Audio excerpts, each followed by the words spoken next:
মেনিয়াল strike, যেটা ওই চতুর্থ শ্রেণীর কর্মচারীদের স্ট্রাইক উনি নেতৃত্ব দিয়েছিলেন।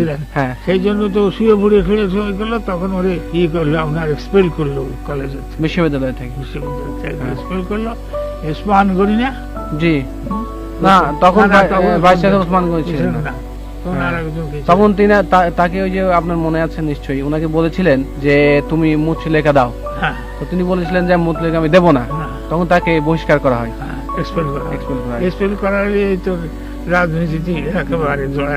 আপনার নিশ্চয়ই মনে আছে ওই কথা বলেছিলেন উনি, যে আমি বিশ্ববিদ্যালয় থেকে ঠিকই চলে যাচ্ছি, কিন্তু এই বিশ্ববিদ্যালয়ে আমি আবার ফিরে আসবো, তবে ছাত্র হিসাবে নয়, এই কথাটা উনি বলেছিলেন।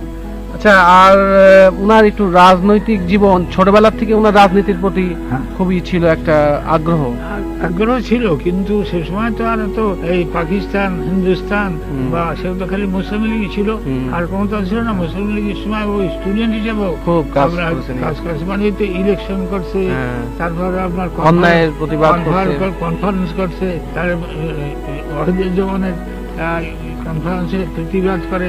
সেই জন্য আবার হাজতে যায় 18 দিন পরে আমি সেই হিন্দু গির্গির ধরে সেই তাদের করে আনি।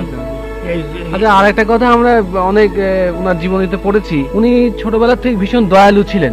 একবার ওই সেই আপনার গোলার থেকে ধান দিয়ে দিয়েছিলেন, তারপরে ওই শাড়ি, ওই লুঙ্গি দিয়ে দিয়েছিলেন। এটা তো আপনি দুই একটা ঘটনা আমাদের বলেন না। ওই তো ন্যাংটা হয়েছিল, তার কাপড় দিয়ে চলে আসলো বাড়ি। এটা কিভাবে হয়েছিল? এটা হয়েছিল সেই ছেলেটা আপনার আইএ পাস করছে, জি, একজন জজ সাহেবের ছেলে, জি, মাদারীপুর বাড়ি, জি। তো ওর সঙ্গে তার জানাশোনা ছিল, তো ওর মাথা খারাপ হয়ে যায়, মাথা ওখানে গোপালগঞ্জে আসে, রাস্তা দিয়ে ও ন্যাংটা হয়ে থাকে, ওই জানাশোনার ছেলেটা আইএ পাস করে। তারপরে ওর সাথে দেখা, ও রসরঞ্জন বাবু হেডমাস্টারের কাছে পড়তো, সেদিন পড়ে আবার আসছে, ওর সাথে পথে দেখা।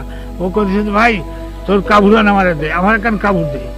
তখন ও কি করবে, তখন ও নিজের কাবুর খান খুলে তারে দিয়া, গায়ে চাদর ছিল, তাই যে নিজে বাসায় আসলো ফুরিয়া। আমি বললাম, বলে তোর কাবুর কই? বলে তা দিয়েছি। কারে দিয়েছি? বলে পাগলা পাঠারে করছে, যা। আর আপনার ওই গোলাপ থেকে একবার ওই দুর্ভিক্ষ হয়েছিল, উনি লোকের সেই দুঃখ কষ্ট দিয়ে মনের মধ্যে উনি আর খুব কষ্ট হয়েছিল, এবং তখন গোলাপ থেকে ধান দিয়ে দিয়েছিল। মোট কথা হয়েছে, তখন আপনার কিছু বলেননি? এটা তিনটে কথা, জি। সৎ সাহস ছিল, সততা ছিল, দয়ালু ছিল, নির্ভীক ছিল।